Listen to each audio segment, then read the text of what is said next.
स्वागत है आप सभी का आपके अपने प्रिय चैनल कर्मकुंज टीवी में। 13 अगस्त साल 2020 को मध्य प्रदेश के उज्जैन में नाना खेड़ा बस स्टैंड के नजदीक होटल नटराज की तीसरी मंजिल पर स्थित कमरा नंबर 303 में एक वेटर खाली कप और प्लेट लेने के लिए जाता है।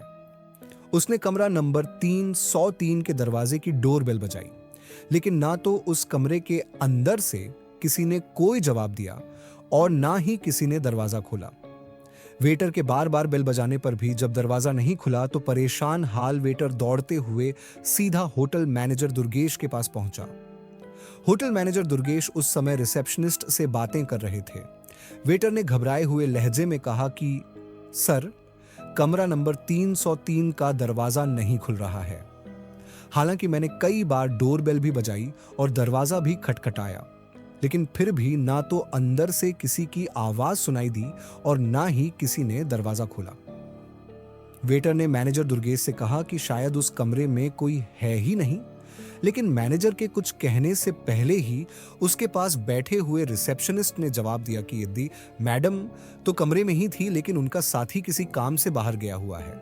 रिसेप्शनिस्ट ने मैनेजर दुर्गेश को बताया कि उस लड़की का साथी बाहर जाते समय यह कहकर गया था कि मैं थोड़ी देर में आता हूं, तब तक तुम लोग मैडम का ख्याल रखना। लेकिन उसे गए हुए काफी देर हो चुकी है और वह अभी तक वापस नहीं आया। रिसेप्शनिस्ट ने कहा कि मैं उसे अभी फोन करता हूं। इसके बाद रिसेप्शनिस्ट ने विजिटर्स रजिस्टर में कमरा नंबर 303 के कस्टमर का फोन नंबर देखा और उसके नंबर पर फोन किया, लेकिन उसका फोन स्विच ऑफ था। रिसेप्शनिस्ट ने उसे कई बार फोन लगाने की कोशिश की, मगर उसका फोन हर बार बंद ही आ रहा था। रिसेप्शनिस्ट ने यह बात मैनेजर दुर्गेश पटेल को बताई। मैनेजर दुर्गेश पटेल को भी यह बात कुछ अजीब लगी। इसके बाद मैनेजर दुर्गेश तुरंत वेटर और रिसेप्शनिस्ट को अपने साथ लेकर कमरा नंबर 303 पर पहुंचते हैं। मैनेजर दुर्गेश पटेल ने भी कमरे का दरवाजा खुलवाने की बहुत कोशिश की, लेकिन काफी प्रयास करने के बाद भी जब अंदर से किसी ने दरवाजा नहीं खोला और ना ही कमरे के अंदर कोई हलचल हुई, तो उन्हें किसी अनहोनी की आशंका होने लगी। उन्हें लगने लगा था कि हो ना हो कमरे के अंदर जरूर कोई गड़बड़ है, क्योंकि कमरे में लड़की के साथ ठहरा हुआ युवक भी थोड़ी देर में आने की बात कहकर होटल से निकल चुका था और कई घंटे बीत जाने के बाद भी वह वापस नहीं आया था। साथ ही उसने अपना फोन भी स्विच ऑफ कर दिया था, जिसकी वजह से मैनेजर दुर्गेश को लग रहा था कि शायद उस लड़के ने ही कुछ किया है। इसके बाद घबराए मैनेजर दुर्गेश पटेल ने रिसेप्शन पर रखी उस रूम की डुप्लीकेट चाबी मंगवाई, लेकिन जैसे ही उस कमरे को खोला गया तो वहां का दृश्य देखकर उन तीनों के होश खराब हो गए, क्योंकि उस कमरे में बेड पर उस लड़के के साथ आने वाली लड़की का शव पड़ा था। उस लड़की का चेहरा खून से सना हुआ था। यह सब देखकर मैनेजर दुर्गेश की हालत बहुत ज्यादा खराब हो गई। वह लोग समझ गए थे कि उस लड़की के साथ साथ आने वाला व्यक्ति ही उसका कत्ल करके वहां से फरार हो गया है। असल में होटल नटराज जाने माने होटलों में से एक था, जिसके ऑनर एक रिटायर्ड पुलिस ऑफिसर थे जो कि इंदौर के रहने वाले थे।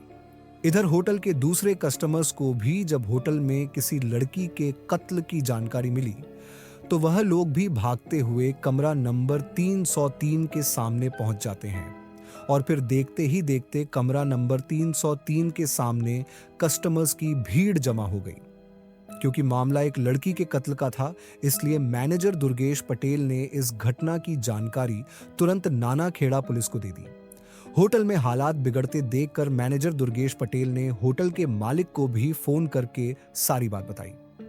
सूचना मिलते ही नाना खेड़ा पुलिस की टीम भी तुरंत होटल नटराज के कमरा नंबर 303 पर पहुंचती है, लेकिन वहां का मंजर इतना भयावह और खौफनाक था कि पुलिस वाले भी घबरा गए।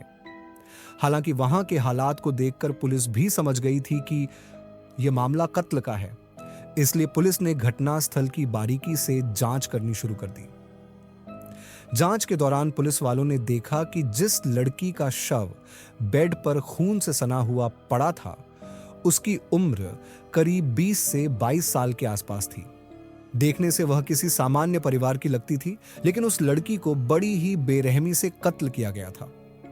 इसके बाद पुलिस होटल के स्टाफ से भी पूछताछ करती है। होटल मैनेजर दुर्गेश पटेल ने पूछताछ के दौरान पुलिस को बताया कि यह लड़की जिस लड़के के साथ यहां आई थी उसकी उम्र लगभग 23 या 24 साल के आसपास थी। दुर्गेश ने आगे बताया कि जब यह लड़की उस लड़के के साथ होटल में आई थी तो उस समय इसके कंधे पर एक कैरी बैग था। देखने से ऐसा लगता था जैसे यह किसी कॉलेज की स्टूडेंट हो। मैनेजर दुर्गेश ने बताया कि और उन दोनों ने होटल में शाम तक रहने के लिए कमरा बुक किया था। कमरा बुक करते समय उन्होंने खुद को पति पत्नी बताया था।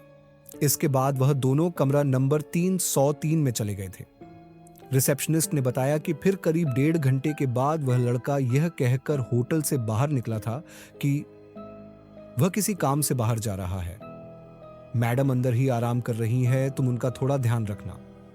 लेकिन उसके जाने के कुछ समय बाद जब एक वेटर नाश्ते और चाय की प्लेट लेने कमरा नंबर 303 में गया तो लड़की ने दरवाजा नहीं खोला, जिसकी वजह से होटल के मैनेजर ने कमरे की दूसरी चाबी मंगाकर दरवाजे को खोला था।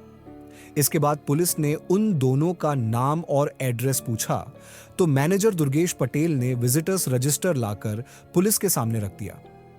पुलिस ने उस रजिस्टर में उन दोनों लड़का और लड़की का नाम और पता चेक किया।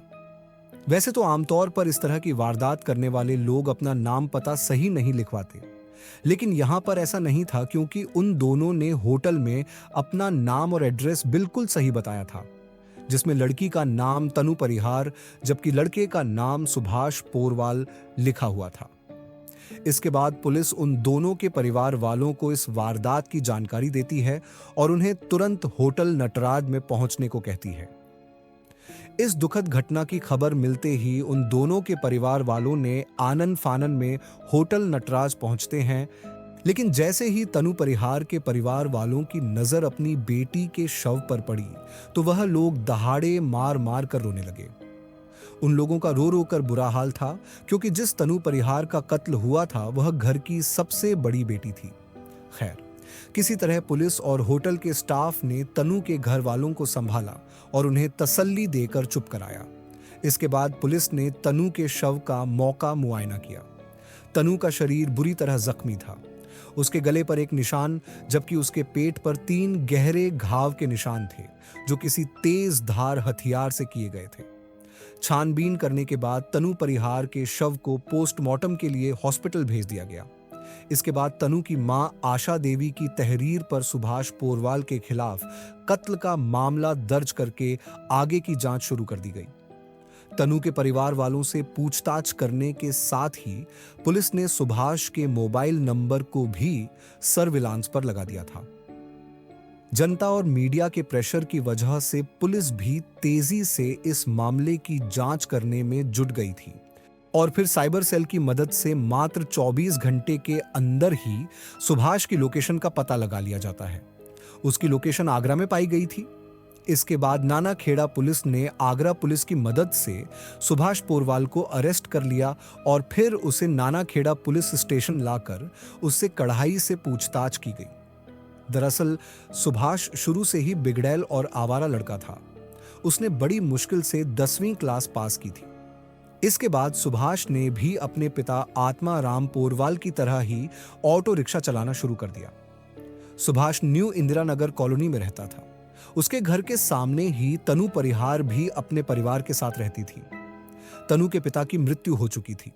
उनके परिवार में उसकी मां आशा देवी और उसके 2 छोटे भाई थे। घर का खर्च चलाने के लिए तनु की मां आशा देवी एक छोटी सी किराने की दुकान चलाती थी, यानी उनके घर की आर्थिक स्थिति ज्यादा अच्छी नहीं थी। अपने 3 भाई बहनों में तनु सबसे बड़ी थी। उसके पिता की मृत्यु तभी हो गई थी जब तनु बहुत छोटी थी। इधर पति की मौत के बाद बच्चों की परवरिश की जिम्मेदारी मां आशा देवी के कंधों पर आ गई थी, जिसे उन्होंने बहुत अच्छे से निभाया था। आशा देवी ने मेहनत मजदूरी करके अपने सभी बच्चों को अच्छी शिक्षा दिलाई थी। उनकी बड़ी बेटी तनु बीकॉम 2nd ईयर की छात्रा थी। तनु परिहार एक सुंदर और मिलनसार स्वभाव की लड़की थी। क्योंकि तनु और सुभाष के घर आमने सामने ही थे, इसलिए वह दोनों एक दूसरे को देखते हुए और एक साथ बड़े हुए थे। लेकिन जब तनु ने जवानी की दहलीज पर कदम रखा तो सुभाष मन ही मन तनु से प्यार करने लगा। सुभाष तनु के प्यार में इतना पागल था कि वह तनु से बात करने के लिए, उसके करीब आने के लिए अपने ऑन्टो का भी इस्तेमाल करता था। असल में जब तनु कॉलेज जाने के लिए घर से निकलती थी तो सुभाष पहले से ही अपना ऑन्टो लेकर उसके इंतजार में खड़ा रहता था। वो तनु को अपने ऑन्टो में बैठाकर उसके कॉलेज ले जाता और फिर उसे कॉलेज से वापस लेकर भी आता था। सुभाष तनु को उसके घर के करीब छोड़ देता था। उधर तनु भी अब धीरे धीरे सुभाष से प्यार करने लगी थी। इसके बाद उन दोनों को जब भी मौका मिलता तो वह दोनों एक साथ घूमने फिरने भी जाने लगे थे। समय के साथ साथ उन दोनों का प्यार परवान चढ़ता रहा। वो दोनों एक दूसरे के साथ शादी के सपने देखने लगे और जब भी वो दोनों साथ होते थे तो अपने शादीशुदा जीवन के बारे में बातें करते थे। सुभाष तनु को ऐसे सपने दिखाता कि तनु भी उन सपनों में खो जाती थी। वो दोनों शादी करके अपना घर बसाना चाहते थे। इसके बाद 9 जुलाई 2020 को, यानी इस घटना से 1 महीना पहले, उन दोनों ने कोर्ट मैरिज कर ली। इसके बाद 23 जुलाई को चिंतामण गणेश मंदिर जाकर उन दोनों ने पूरे रीति रिवाज के साथ शादी कर ली। इस तरह सुभाष और तनु शादी के बंधन में बंध गए थे। यहां तक तो सब कुछ ठीक था, लेकिन जब इस शादी के बारे में अपने घर वालों को बताने का समय आया तो सुभाष ने बिना झिझक इस बात की जानकारी अपने परिवार वालों को दे दी। उनके परिवार वालों ने उन दोनों की शादी को स्वीकार भी कर लिया था, लेकिन इधर साहस ना जुटा पाने के कारण तनु ऐसा नहीं कर पाई। प्यार की भावनाओं में बहकर उसने सुभाष से शादी तो कर ली थी, लेकिन अब उसे बहुत पछतावा हो रहा था, क्योंकि अब उसे अपनी मां का प्यार और पिता की मृत्यु के बाद उसके लिए उसकी मां का जीवन भर का संघर्ष याद आ रहा था। अपनी मां की कुर्बानियों के सामने तनु को अब सुभाष का प्यार कम लग रहा था। उसकी मां ने उन तीनों बहन भाइयों को बहुत कठिनाइयों से पाला था। इन सब चीजों को देखकर वह अपनी मां से धोखा नहीं करना चाहती थी, इसीलिए उसने शादी का यह राज अपनी मां से छिपाए रखना ही सही समझा। लेकिन इधर अब सुभाष से बर्दाश्त नहीं हो रहा था, क्योंकि वह तनु के साथ शादीशुदा जीवन गुजारना चाहता था। इसलिए वह तनु पर साथ रहने के लिए दबाव बनाने लगा। लेकिन जब शादी के बाद भी तनु उसके साथ रहने के लिए तैयार नहीं हुई तो सुभाष के सब्र का बांध टूट गया। उसने तनु के खिलाफ एक खतरनाक प्लान बनाना शुरू कर दिया। इधर जब तनु को यह पता चला कि उसकी मां उसके लिए एक अच्छे लड़के का रिश्ता तलाश कर रही है तो उसे लगा कि मां का दिल दुखाना ठीक नहीं है। लेकिन जब सुभाष को पता चला कि तनु की मां तनु के लिए लड़का तलाश कर रही है तो उसे तनु पर और भी ज्यादा गुस्सा आने लगा, क्योंकि तनु जब पहले ही उसके साथ शादी कर चुकी थी तो फिर वह किसी और से दूसरी शादी कैसे कर सकती थी। इसके बाद सुभाष ने तनु को समझाने की बहुत कोशिश की। वह तनु के सामने हाथ जोड़ता है, उसकी मिन्नतें करता है और उसे अपनी शादी का वास्ता भी देता है, लेकिन तनु सुभाष की कोई भी बात सुनने के लिए तैयार नहीं थी। 13 अगस्त यानी घटना वाले दिन सुभाष का मन बहुत उदास था। वह एक बार तनु से मिलकर उसका आखिरी फैसला सुनना चाहता था। उस दिन सुभाष ने यह भी तय कर लिया था कि अगर इस बार भी तनु ने उसके साथ रहने से इनकार किया और अगर तनु ने किसी और से शादी करने की बात कही तो वह उसे खत्म कर देगा, क्योंकि वह चाहता था कि अगर तनु उसकी नहीं हो सकती तो फिर किसी और की भी नहीं हो सकती। इसके लिए सुभाष ने होटल नटराज को चुना। होटल नटराज में कमरा खाली है या नहीं, यह जानने के लिए उसने अपना नाम विकास बताकर पहले होटल के मैनेजर दुर्गेश पटेल से बात की। इसके बाद सुभाष ने तनु को मैसेज करके कहा कि तुमसे कुछ जरूरी बात करनी है। उस दिन तनु ने भी सोचा कि आज सुभाष से मिलकर वह इस मामले को खत्म कर देगी। इसके बाद तनु ने अपना कोचिंग बैग और एक पानी की बोतल उठाई और अपनी मां से कोचिंग जाने की बात कहकर वह सुभाष से मिलने के लिए चली गई। इधर सुभाष ने एक दिन पहले ही मार्केट से जो चाकू खरीदा था वह उसे लेकर तनु से मिलने के लिए निकल गया। इसके बाद वह तनु को उसके घर के सामने से ही अपने ऑटो में बिठाकर उसे होटल नटराज ले गया। वहां उन्होंने होटल में एक कमरा बुक किया। फिर वह दोनों कमरा नंबर 303 में चले गए। कमरे में पहुंचकर सबसे पहले सुभाष ने चाय और नाश्ता मंगवाया। चाय पीते पिए दौरान ही सुभाष ने तनु के साथ फिर से अपनी शादी को लेकर बात करनी शुरू कर दी। लेकिन बात करते करते उन दोनों में बहस होने लगी और यह बहस इतनी ज्यादा बढ़ जाती है कि उन दोनों में झगड़ा शुरू हो जाता है। जहां तनु अपनी शादी को लेकर अपनी मां के फैसले को आखिरी फैसला बताते हुए अपनी बात पर अड़ी हुई थी, वहीं सुभाष भी गुस्से में आकर कहता है कि जब तुम मेरे साथ 2 बार शादी कर चुकी हो तो फिर तुम तीसरी बार किसी और से शादी कैसे कर सकती हो। तनु सुभाष को समझाते हुए कहती है कि वह शादी हम दोनों की बहुत बड़ी भूल थी। तनु ने सुभाष से कहा कि अब मैं अपने परिवार के खिलाफ नहीं जा सकती, क्योंकि मेरी मां ने मेरे पिता के बगैर बहुत मुश्किल से हमारी परवरिश की है। तनु ने कहा कि मैंने पहले ही अपनी मां से छुपकर तुमसे शादी करके बहुत बड़ी गलती की है, लेकिन अब मैं तुम्हारे साथ रहकर दोबारा गलती नहीं करना चाहती। तनु ने कहा कि मैं अपनी मां को और दुखी होते हुए नहीं देख सकती, इसलिए मैं अब अपनी मां की पसंद के लड़के से ही शादी करूंगी। लेकिन यह बात सुनकर सुभाष भड़क जाता है। सुभाष का चेहरा गुस्से से लाल हो गया था। उसने कमरे में टहलते हुए तनु से कहा, तो क्या हम दोनों एक दूसरे को भूल जाएं? इस बात पर तनु ने गर्दन झुकाते हुए कहा, हां सुभाष, हम दोनों के लिए यही ठीक रहेगा। लेकिन सुभाष ने चाकू निकालते हुए तनु से कहा, तुम मेरी थी और मेरी ही रहोगी। इतना कहते ही सुभाष ने तनु का गला रेत दिया। वार इतना तेज था कि तनु की आधी गर्दन कट गई।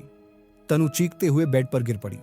उसके बेड पर गिरते ही सुभाष ने उसके पेट पर भी कई बार वार किए। तनु कुछ देर तड़पती रही और फिर उसका शरीर हमेशा के लिए शांत हो गया। सुभाष ने जब देखा कि तनु का शरीर ठंडा पड़ चुका है, तो उसने तनु का फोन उठाया और काम का बहाना बनाकर वह होटल से बाहर निकल गया। वहां से निकलकर वह अपने ऑन्टो से पहले शाजापुर बस अड्डे पर पहुंचा। फिर वहां से बस पकड़कर वह अपनी मौसी के घर आगरा चला गया। सुभाष पोरवाल से पूछताछ करने के बाद पुलिस ने कत्ल में इस्तेमाल किया गया चाकू, तनु का मोबाइल फोन और ऑन्टो रिक्शा को भी अपने कब्जे में ले लिया था। इसके बाद पुलिस ने सुभाष पोरवाल के दिए गए बयान और सबूतों के आधार पर चार्जशीट तैयार करके उसे कोर्ट में पेश किया, जहां से उसे जेल भेज दिया गया।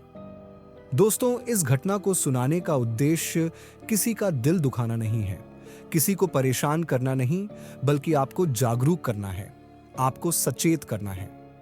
दोस्तों, इस पूरी घटना के बारे में आपकी क्या राय है? कमेंट बॉक्स में जरूर बताएं और अगर हमारी मेहनत पसंद आई हो तो इस वीडियो को लाइक करते हुए शेयर भी करें। अगर आपने अब तक चैनल को सब्सक्राइब नहीं किया है तो हमारे चैनल को सब्सक्राइब कर लीजिए। धन्यवाद।